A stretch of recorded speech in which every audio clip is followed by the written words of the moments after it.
We see the impact of mental health every day in our community. This May, Journey Mental Health Center is hosting a series of events for Mental Health Awareness Month, including a high-energy night out of drag bingo, a youth mental health luncheon featuring a powerful lineup of local health, education, and family systems leaders, plus a live fireside chat with Olympic medalist Molly Seidel. That's all right here in Madison to break down the stigma around mental health. Find details and get tickets at journeymhc.org/MHAM.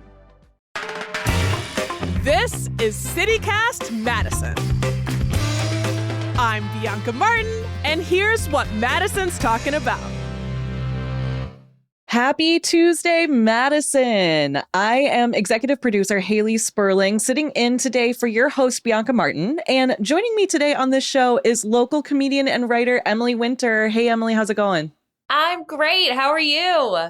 I am just coming back from vacation, so I am doing so great for right now. Give it a couple days. Yeah, give it a couple of days and don't ask me again. And also with us today is our very own producer, Jade Isiri Ramos. Hey, Jade. Hi, Haley. I'm happy to have you back. Yes, so happy to be back. You guys held it down so well while I was out on vacation, and you did a whole membership campaign. And we got to talk about that because before we get into today's conversation, I got to take a moment to thank all of the folks who signed up to become a CityCast Madison neighbor in the past week or so. We got a long list of names here, so bear with me. Big thank you to LT, Jeff G, Emmett N, John B, Kristen L, Donna A, Tara P, Hannah S, Emily S, Barbara P, Catherine M, Steph M, and Karis J. Woo! Alrighty. Thank you guys for stepping up. I cannot wait to see you at our CityCast Madison neighbor events. We'll see you in your inbox with your special neighbors only emails, and you'll get extra doses of us on the podcast when we do our members only segment in the Friday News Roundup. So shout out to all these new neighbors. It's so exciting. Yeah, yay. Thanks for joining, guys. We had 77 folks join over the 2 weeks that we did this campaign, and which is a little shy of our goal, but is still really impressive. And other cities in the CityCast universe were also doing a membership campaign, and we came in second. So the only city above us is Salt Lake City. So if you want to join right now and bump us above Salt Lake City, I think we need like 25 people to get us higher than Salt Lake City. Oh my gosh, congratulations. This is amazing. It's so awesome to see people like in the community supporting local journalism. And this is what I love about Madison so much. It's like a huge reason that I moved back is that people actually care about the community and they like want to be a part of it and want to be in conversation. And I feel like that's so important and so rare. And I don't know, I just think it's so beautiful. So congrats, guys. And thanks to everyone that donated. It is beautiful. It is so fun. And we are so forever grateful to everyone who supports us via our membership program. And like Jade said, it's never too late to sign up to become a CityCast Madison neighbor. If you missed this campaign or didn't get a chance to sign up yet, you can do so. Just head to membership.citycast.fm/Madison. Our doors are always open. It's $10 a month or $100 a year. Again, that's membership.citycast.fm/Madison. Also, if you sign up this week, we will still send you that limited edition Oxford pennant. So truly, it's not too late, but get on it soon, okay? Let's talk about the stories that we've got going on today because it's a busy week here in Madison. And I'm going to kick us off right here talking about the intersection of a few of my special interests being tattoos, local development, and labor laws. Let's get into it. But before diving too deep into this story, I got to know, are you guys tattoo people? I am. I'm a huge tattoo person, and let's see. My first tattoo is actually Madison related. It was for a fundraiser for the Daily Cardinal, but I got it when I was 34. So, and then I was hooked. So yeah, I don't know. It was kind of fun to wait until I was 34 to start getting tattooed, and now I'm totally obsessed. I did not wait. I was like 18 in 3 days, I think, when I got my first tattoo. And I have several. I think I counted today, I have 8 tattoos. So I sort of go through like spurts of like, all right, I got 2 tattoos this year and I haven't got a tattoo for 3 years. You know, it just sort of depends on my mood. But I'm a big fan of tattoos. And Haley, what about you?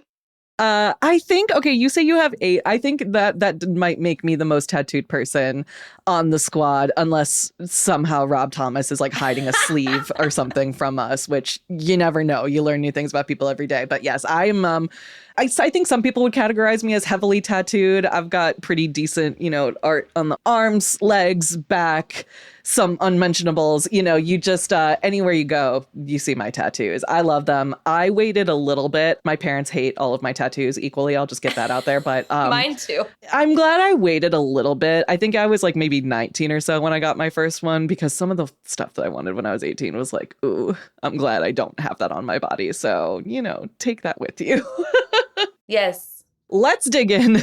Let's dig into the story that I've got here, because we don't need to give a full rundown of everything that's on my body. But our story begins right off of State Street, where a new tattoo shop is opening up in the former Short Stack location, which kind of feels like a fever dream in itself, because like imagine getting tattooed where I used to order hangover food. Like, that's cool. But what's opening up? It is Cleopatra Inc., which is a franchise tattoo shop, which is not something that you hear every day. And that's kind of where this weirdness starts.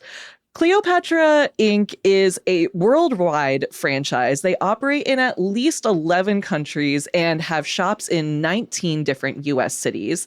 They've been around for a few years. Like, this is not brand new. It's brand new to Madison. The shop in our city has not opened yet, but their first shop opened out in Santa Monica in California in 2022.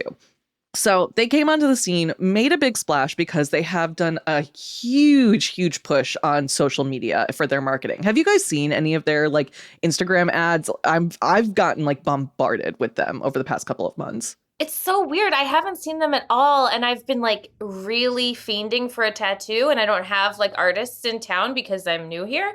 So I've been like going to so many Instagrams and stuff to like find tattooers. And I don't know. They missed me. Well, now you're saying it directly into your phone, which is listening. And so you're going to be getting a bunch. But the ads, for anyone that hasn't seen them, there's a pretty lady walking you through this very sort of like black and gold vibey tattoo shop, explaining what Cleopatra Inc. is and why they're different and all of their standards. And the Madison shop isn't open yet. Haven't been in it. I can't speak for the Madison location itself. The spaces themselves, do look like clean, nice spots, very much like commercialized tattoo spots. But here's the thing where I'm going to say, like, proceed with caution. Any place that is dumping this much money into social media marketing, red flag number 1. Some of the tattoos from artists across the country and across the world look great. Like, they are really talented. They do some like hyper realism stuff, and it is really good stuff. But that's not the case for everyone. It is really hit or miss, because the way that Cleopatra Inc. works is not the way that normal tattoo shops work. Like, as someone who has gotten tattooed many times, as we've already established, this is not normal. So the way that you walk in, from what I've read on Reddit and in their Instagram posts and whatnot, how it works is you walk in and you're met with essentially a salesperson who is going to talk to you about what design you want, how much it's going to cost, the placement. They'll go over what they can and can't do. And basically you get this like free consultation, and then they sort of like say, this is your tattoo artist, here you go, have a great time. What you don't get is a chance to look through that artist's book, to talk to them about any sort of changes, or talk to them about their comfort level, about what they want to do with the tattoo. So that is really another big red flag for me. And then also on that Instagram that I mentioned, a lot of really great tattoo photos, but no tags of the artist. Because like you said, Emily, the way that tattoo artists promote themselves so heavily is by Instagram promotions. And you want to have your profile tagged when someone is posting their tattoo, because if it looks great, that art will speak for itself, right? Can I also just add, like, you're explaining how meeting with someone who's going to talk you through what you want, that all sounds like maybe not such a big red flag if you haven't gotten a tattoo before. But my experience with getting tattoos in the past are either I'm like picking something off someone's flash sheet. So this is like a tattoo artist who has drawn a design that I like and I'm going to get it tattooed on myself. Or I have an idea of a tattoo. I seek out my tattoo artist. I ask them if they're interested in doing this tattoo idea that I have. They, maybe agree to it, and then they drop a mock-up, and we, go back and forth a little bit about me saying, oh, I really like that, but can we make, that flower bigger? Or can we, talk about the size of the piece? And then, they tell me the price and all those things. But I'm working directly with my tattoo artist, and we're like collaborating on what's going to be on my body forever. Right. Versus a salesperson Yes. who is saying, I'm trying to take your money. And also, again, this is allegedly, I have been reading online that the tattoo artists who are working on some of these, really massive tattoos, they're only taking in like 20% of the total cost, which is kind of nuts. And that was like at the high end, which leads me into perhaps the biggest red flag of all in this situation. And again, I'm putting a big old allegedly stamp on this. There have been some pretty widespread allegations of human trafficking from this franchise, essentially. So they are not hiring local tattoo artists, which Madison has a plethora of, and that is something that is really great about where we live, but instead bringing in artists from other countries and essentially giving them work visas here and holding that over their head to keep them working here. So very, very, very, if true, very, very, very shady. I have seen it be called essentially a sweatshop of a tattoo parlor. So that is really, really messy. Again, not questioning the work necessarily, but the work ethic of this quote unquote franchise. And it's kind of a wonder why you don't hear the words tattoo and franchise in the same breath, because it really just doesn't make sense. There's too many factors that you need to have control over, both in terms of quality of the shop itself, how clean is it, do you trust these people? And then the quality of the artists themselves, are they experienced enough? I have seen, you can search for yourself on Reddit, just searching in Cleopatra Inc. You can get a lot of really, really interesting reviews from people who have either walked into these shops and be like, immediately the vibe was wrong. Like immediately this was not how a tattoo shop was supposed to feel. And a couple of reviews and comments from people who have worked there in the past. Again, I haven't confirmed this because these are just people posting online. So take that with a whole pound of salt. But from what I've seen, it's enough to steer me clear from this. But that said, Madison does have a bunch of great tattoo shops that you can go to full of local artists. You can find basically a Madison tattoo shop for anything. They've got shops that are just women and queer owned. Shout out to Wayward. There's a new spot over on the north side, Okie Dokie Tattoos, another cutesy little spot. That's one. I've been stalking them. I'm like, I think I'm an Okie Dokie girl. I haven't been there, but they look super cute, and I really like the artists there. Yes. And like that's the thing with tattoos, is that it's such an individual experience. To franchise it and to commercialize it in this place, in this way rather, like feels just so inauthentic to the experience itself, because my tattoos are different styles from different artists, and it works that way because those artists are specialized in what they do and because they want to do those tattoos, not because they've been assigned those tattoos. Right. And it is weird. I mean, if you're sitting around with somebody for hours and like it is a very intimate experience, and I kind of like it that way. Like, I mean, if somebody's going to be touching you while you're sweating uncontrollably, like I kind of want to know them a little bit. But the I guess the other thing is like the one plus is that not all tattooers are like talkative and charismatic, and that's okay. Like sometimes artists are just wanting to be artists. And so to have a middleman opportunity is actually, I think, like there is a use for some sort of middleman, but it needs to be like ethically done.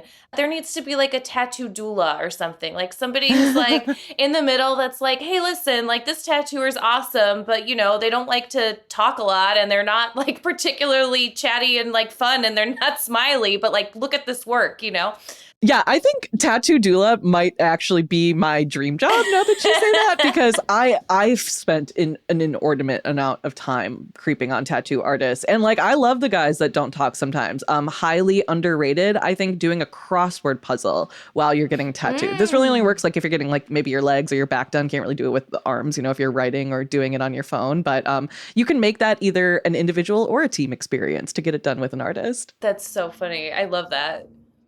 Haley, you mentioned some tattoo shops in town, but I want to just shout out that I've had some great experience at Lost Lake Tattoo and Red Clover Tattoo in town, both great shops. Yeah, there is no shortage of amazing tattoo artists in Madison. We actually did a roundup of some solid tattoo artists in Madison. I want to say like last year or 2 years ago. It's on the website. We'll definitely throw a link to it in our show notes. So all of this to say, do your research, follow your heart. If something feels wrong, it's okay to walk away. It's going to be on your body forever. Take it seriously. I have absolutely walked out of a tattoo shop and it is liberating. It's awesome. It's almost as good as getting a tattoo. I sat down with my friend. We were going to get tattoos and there was a giant picture of Elon Musk and we were like, nope. And we both got up and left. And it was so, yeah, if you're not feeling comfortable, you absolutely can do it. We are going to walk right out of this part of the conversation and dive right into some lakes. But before we do that, let's take a quick break.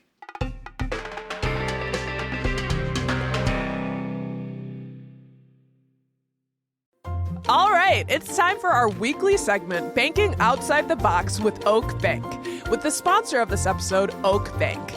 It's your opportunity to get your banking and financial questions answered by an expert. Hello, this is Joe Broadfoot, Vice President in Business Banking here at Oak Bank. Today's question is, as a small business owner, does the type of banking institution matter? For small businesses, there are real advantages when partnering with a local bank. For starters, you're working with people from your local community who are invested in getting to know your business.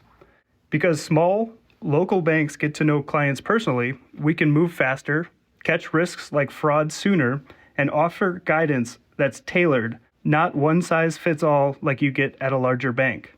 At Oak Bank, when you call, a real person answers. No phone trees, no bots like you would get at a larger national bank. Working with a smaller local bank means partnering with people who truly understand the local economy.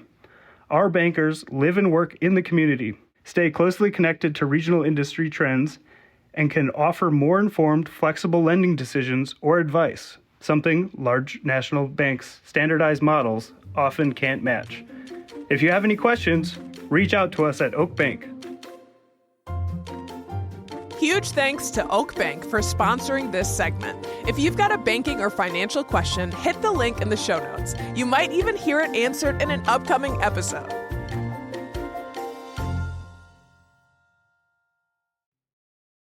Alrighty, and we are back. And Emily, you have our next story. We are talking about something Madison loves, our lakes. Okay, I am so excited about the weather. I am so excited to be here. I feel like I've put in the time because I got here in October and I've been waiting for the lakes. I've been so excited, but I always hear different things like, can you bring your dogs? Where should you go? When can you start going? What's safe? And so I looked into this a little bit. Now, you guys have done stories before on where you did a deep dive into exactly what blue-green algae is. And so we won't talk about all of that today, but there are, I guess I'll just start by saying that there are good resources for checking the lake quality. I downloaded the app lakeforecast.org. It's a nonprofit. And then there's cityofmadison.com/park/beach, which also they're testing all the time. So just wanted to get that out of the way and say definitely check these resources that we have before you plan your lake day. But what are your favorite lake spots around Madison? I want to know. I'm a big fan of BB Clark Beach, which is right off the lake loop. So I often bike over there, and it's just a really beautiful beach. And then in Monona, I'm a big fan of Schluter Beach, which is right across the street from a ice cream and bait shop, which is honestly prime summer activity in Monona. Okay, one, I absolutely knew you were going to say BB Clark Beach because I was going to say BB Clark Beach. We're the same. Because we are the same person. Okay, and now that you say Schluter, one, that is a really fun word to say. And two, I haven't actually been to that beach, but I've been to the ice cream and bait shop across the street when I was picking up all of our ice cream for our Madison's Best Ice Cream show. Emily, it was super, super fun, and it's exactly what it sounded like. We just ate a lot of ice cream and had a good time. But I should have moved here much earlier. We'll do another one. We can do another one. Great. I remember thinking when I was at the bait shop, I was like, wow, that's a beautiful beach. I want to come back here. And that really just triggered my mind of I'm going to go there this summer. Yeah, come on over. So I believe there's like 27 beaches in the area, but there's 12 in Madison. And BB Clark is also my beach. And the 12 in Madison, sadly, no dogs. So it definitely wasn't me who let my 90-pound dog run into the water, and then she got this idea that she was going to swim out and start a new life, and then it's just 12 minutes. I was recording her on my phone of me putting my phone in my pocket and running after her and screaming, "Pickles, oh my God, ah!" So that wasn't me at all. But yeah, so I was a little sad to see that these 12 around Madison, no dogs. So I found some dog-friendly beaches. The one I'm most excited to bring Pickles to is Lake Kagansa. It's in Stoughton, and it looks so nice. Indian Lake Dog Park. I don't know if you've been to that one. It's in Sugar Camp, Wisconsin, so that's like a little outside, and the region that I'm used to. And then I've also never been to Devil's Lake, and I know that there's a dog-friendly beach spot there. So those are the three that I really want to bring Pickles to this summer. Another thing that, like, for our lakes is I was wondering where we can go and kayak and rent like paddle boards and things like that. So there are a bunch of private businesses, which is wonderful. There's also the city has like 4 or 5 different spots. There's Marshall Park on Mendota, Wingra Park and Boat Livery, Brittingham Park, which I haven't been to and have heard great things. That's on Lake Monona. And then Olbrich Park on Lake Monona. Do you guys ever rent kayaks or paddle boards?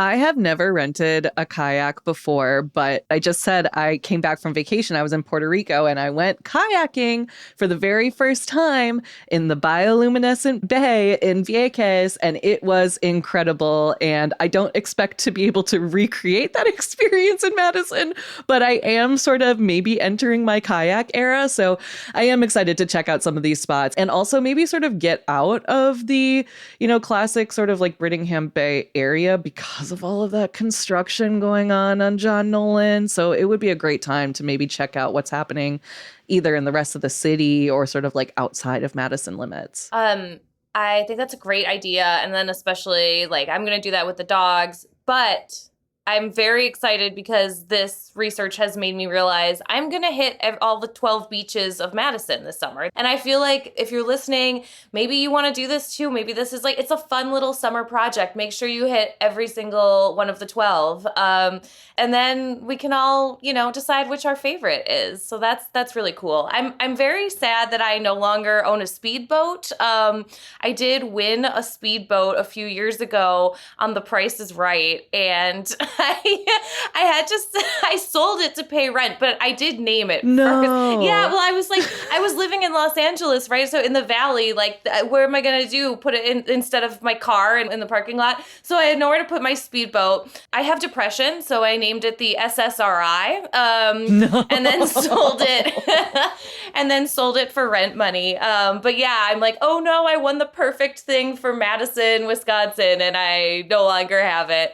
The beaches are so nice in Madison, and I enjoy going to them as often as possible. But on the occasion that I'm able to get out into the middle of the lake and then swim in the middle of the lake, you're like, oh, there's no weeds here. It's so nice to be in the middle. So you mentioned boat rentals. I know Madison Boats also has, you can rent a pontoon boat, which you really got to go in with like several friends. So the price tag's a little bit lower. But then you can just like jump off and go swimming and have yourself a merry summer. My friend did that for her birthday a couple of years ago, and I really want to do it for my birthday this year. You guys are both invited. Help bring that price tag down. Yeah. But like it really was like you get like 7 to 8 friends, and it's maybe between like $40 and $50. Like it's really not that bad. And as long as you have someone who knows how to drive a boat, that's the question. Is Emily, did you ever get your boating license?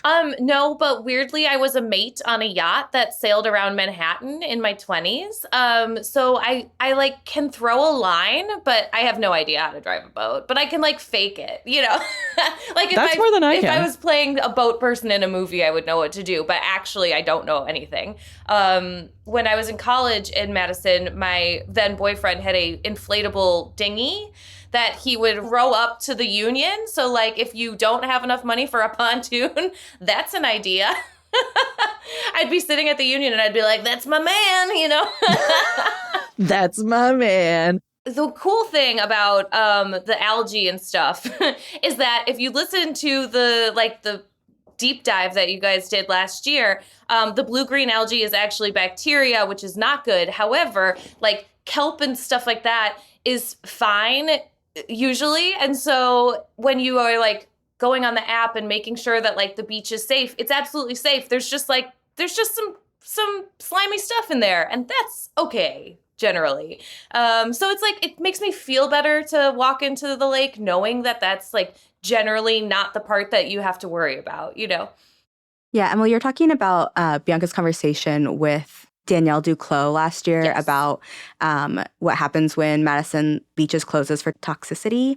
And what we learned from that is if the city says, hey, it's bad to swim because there's blue-green algae, don't go. But also to be aware of what's happening like in the weather around when you want to go swimming. So especially after heavy rains, you want to give yourself a couple of days before you go swimming because there is likely high levels of E. coli in the water because of goose poop runoff, which makes sense. I didn't understand that until Danielle explained that to us in that conversation. But it's really like checking the app, using your eyes, pay attention to the weather, and then just like recognizing that you're swimming in a lake. And so sometimes there's going to be weird weeds and it's going to be kind of mucky, but that's just because it's a lake. Yeah. Yes. And that's okay. Yeah. Yeah. I do want to note that the city starts testing after Memorial Day, between Memorial Day and Labor Day. So right now, if you go on the app, it like says that the beaches are closed. That just means they haven't done testing yet. And generally, it's like so cold right now that it's a dip is really all you're going to get. But yeah, use your senses. And it's kind of too cold for blue-green algae to have started growing yet this year. Well, if you're looking for a budget cold plunge, lakes are the place to go. We've got you covered. Totally. I love it. The moral of today's show is trust your gut, use your eyes, and do what you got to do. That's best for you. And speaking of you, we have one more segment, our Good on You, where we are going to close out this show with some really, really good news. But before we do that, we're going to take another quick break.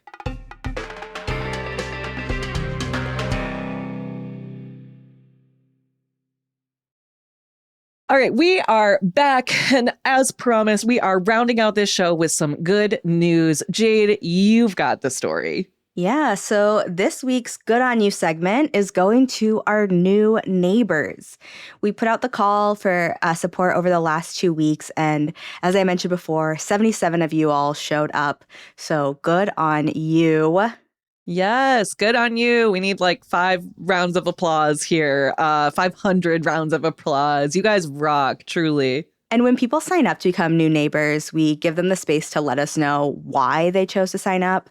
So we had a bunch of you who became new neighbors tell us why. And so I'm going to read some of those, starting with Dan B., who says, I've been listening to CityCast Madison for a long time.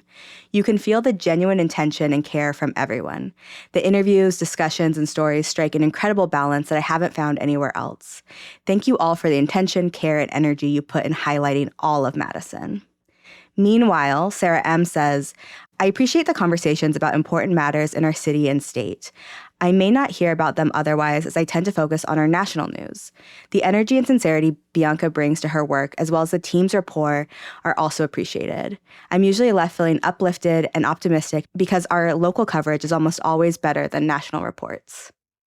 Oh, I love that. Also, Bianca really does manage to make anything that we throw at her, she can make something happy out of it, or at least something positive, hopeful, inspiring, no matter how complex of an issue it is. And we've thrown a lot of complex issues out there because Madison, it's a place with a lot of stories. It's a place with a lot of depths, and we really do try our best to cover all of them fairly.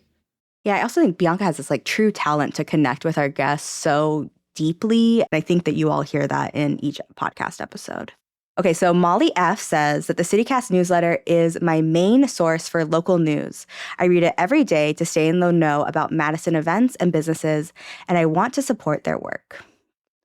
And Jupiter R says, I've been following this newsletter since 2020 when Madison Minutes was opening an office down the hall from me at a building on Atwood. Y'all always provide great news content and keep me updated on local restaurants and businesses. The thing I've enjoyed the most is your local event calendar, as it's shown me so many local and fun shows, classes, and more that I wouldn't have ever heard about otherwise. Yes, as the co-founder of Madison Minutes, I can tell you that we did have an office over on Atwood Avenue, right across the street from Stalzy's. It was such a joy to be over there. And now the CityCast Madison offices, the Madison Minutes offices, exist in all of our respected laptops. Sahara M says, I've been a longtime supporter and it's about time I became a member/official neighbor. It'll be great for my business and nonprofit to network within the exclusive CityCast member community you're curating. Plus, it'll just be nice to meet like-minded people. Sahara is a former guest on the show, so we love when our guests become listeners and then become neighbors. It's really awesome to see. Yes, Sahara, one of the owners of the Hydrate IV bar, which just newly opened over on the west side. She's a little business baddie out there. Shout out to her. Catherine M says, good topics, good attitude, and enthusiasm. Support local journalism. Meanwhile, Jan F says, it's the right thing to do, and doing the right thing is always the right thing. Congrats on being one of the select few cities to be chosen for CityCast. You make us proud. Doing the right thing is always the right thing. Thank you, Jan F. Wow, that's an awesome shout out. Short and punchy, but gets to it. Yeah. And then these last two comments from new neighbors were really exciting to me. So Hannah S says, I'm moving to Madison from out of state. Listening to the podcast has helped me feel excited about all the food and culture in Madison instead of feeling anxious about the move. It's a great preview of the city.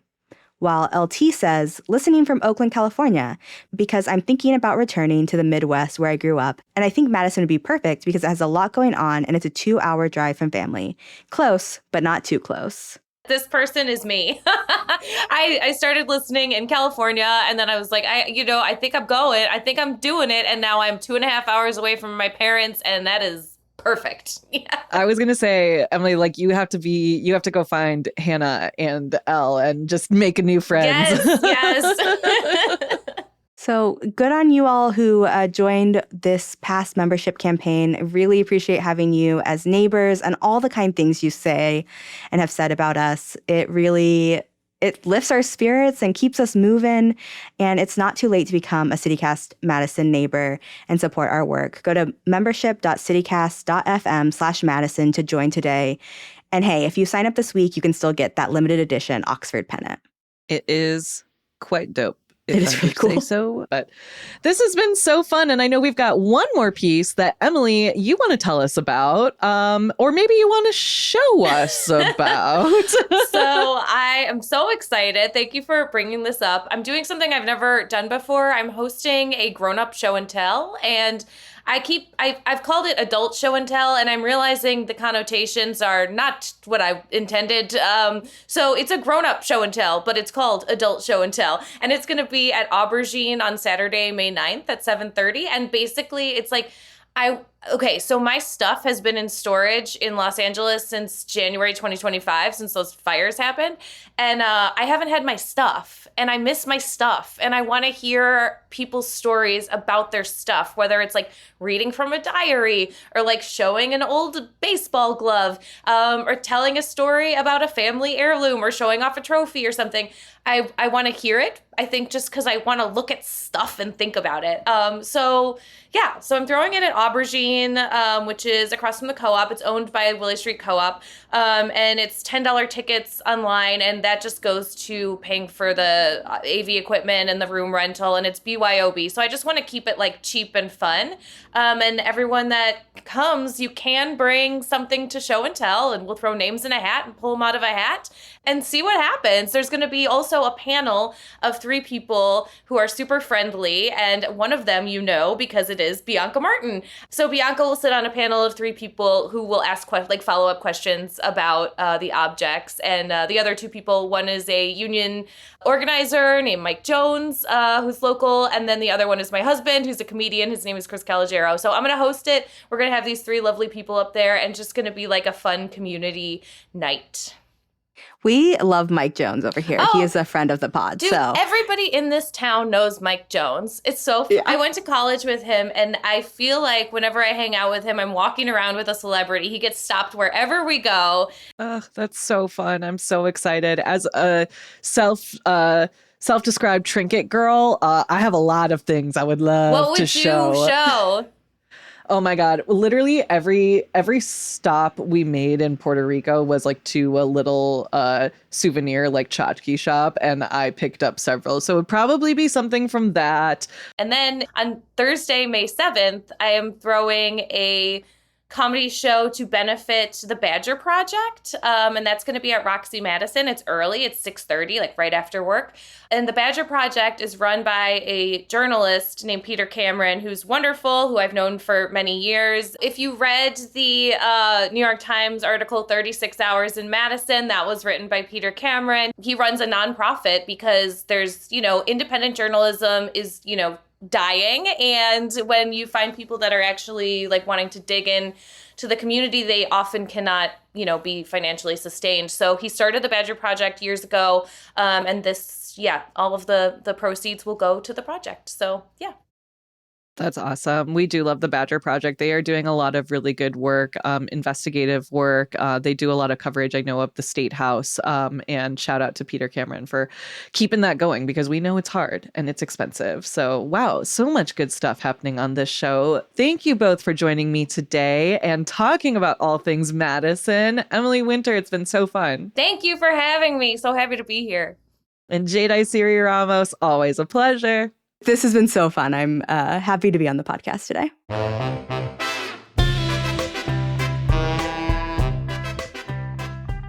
That's all for today here on CityCast Madison. I'm executive producer Haley Sperling, filling in for your host, Bianca Martin.